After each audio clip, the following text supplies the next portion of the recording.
Hello viewers, welcome back to my channel Legal Decipher. In the previous video we had discussed about statements made under special circumstances under chapter 2 of the Indian Evidence Act. If you have not seen that video, you can go and check it. The link is in the description below. In this video we will continue with chapter 2 and understand how much of a statement is to be proved. So if you are new here, please like and subscribe to my channel to get the video notifications. So let's get started.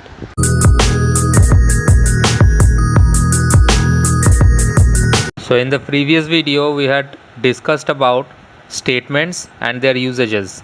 Now in this video we will understand how much of a statement is to be proved before a court of law in any proceedings or trial. Section 39 talks about what evidence to be given when statement forms part of a conversation, document, electronic record, book or series of letters or papers. So it says when any statement of which evidence is given forms part of a longer statement. So there is an evidence given in the format of a statement that forms part of a longer statement or of a conversation or part of an isolated document. So it is just a part or is contained in a document which forms part of a book or is contained in part of electronic record or of a connected series of letters or papers. So we are talking about a small portion or part of a larger scenario. Evidence shall be given of so much and no more of the statement, conversation, document, electronic record, book or series of letters or papers as the court considers necessary in that particular case to the full understanding of the nature and effect of the statement and of the circumstances under which it was made. So only that part of such evidence is to be given that will clearly help understand the nature and effect of the statement and under which circumstances they were made. So only that much part is to be proved. Also in this video we are going to cover the judgments of courts of justice when relevant. So whenever a judgment by a court of justice is provided, then when it becomes relevant. Section 40 says previous judgments relevant to bar a second suit or trial. So the existence of any judgment, order or decree by which law prevents any court from taking cognizance of a suit or holding a trial is a relevant fact when the question is whether such court ought to take cognizance of such suit or to hold such trial. So whenever the question arises whether a court shall take up the cognizance of a case or shall hold the trial, then to solve that question, any existence of any judgment, order or decree that will prevent such court from taking such cognizance of such suit or holding of a trial, then all the judgments, orders or decrees, the existence of which will prevent that court will be relevant fact.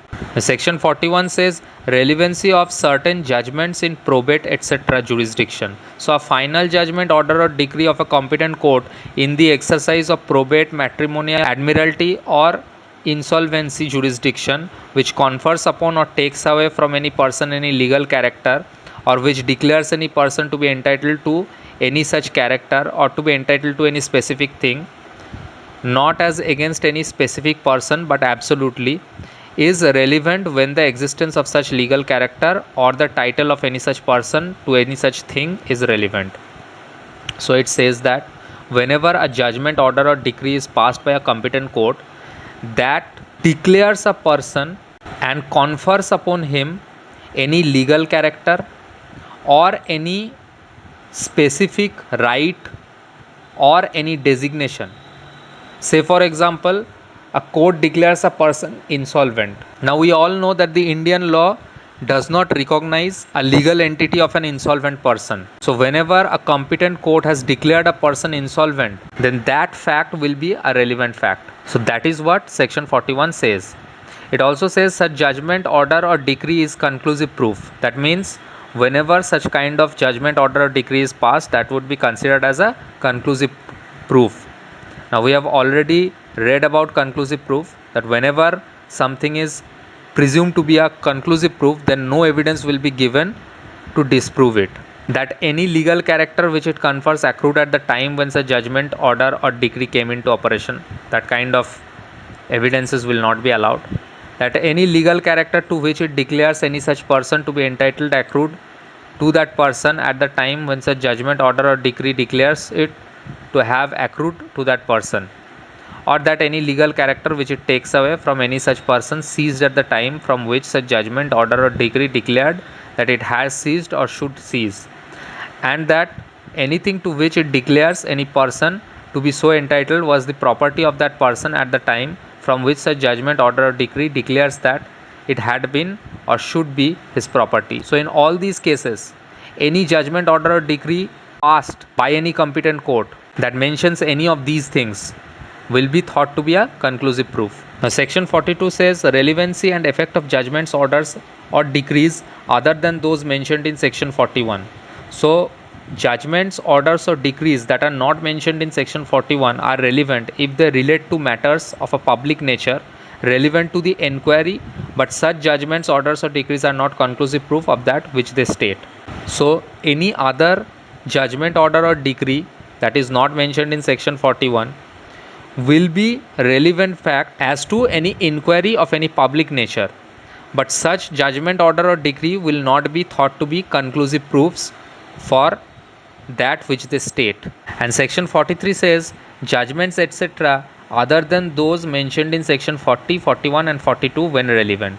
So whenever any judgment, order, or decree, any such kind of thing that is not mentioned under these three sections, that are section 40, 41, and 42, are generally irrelevant unless the existence of such judgment, order, or decree is a fact in issue or is relevant under some provisions of this act. So whenever that is a fact in issue or that is a relevant fact under any provisions of this act, then it will only become relevant, otherwise it will be considered irrelevant.